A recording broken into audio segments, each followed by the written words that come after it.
স্বার্থপর মানুষের 5টি লক্ষণ। 1. স্বার্থপর মানুষেরা কেবল নিজের অনুভূতি নিয়েই ব্যস্ত থাকে। অন্যের অনুভূতি নিয়ে এরা কখনো ভাবে না। 2. স্বার্থপর মানুষেরা কেবল নিজের চাহিদার প্রাধান্য দেয়।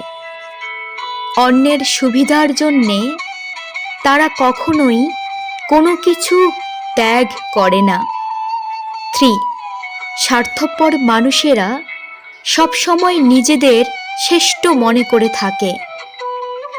তাদের মধ্যে ভুল স্বীকার করার প্রবণতা খুব কম।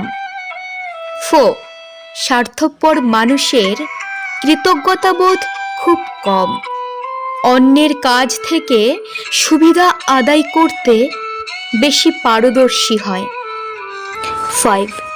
তারা নিজের প্রচারণায় ব্যস্ত থাকে। নিজেকে ভালো দেখানোর জন্যে এরা অন্যদের নিচে নামিয়ে আনতে পিছুপা হয় না।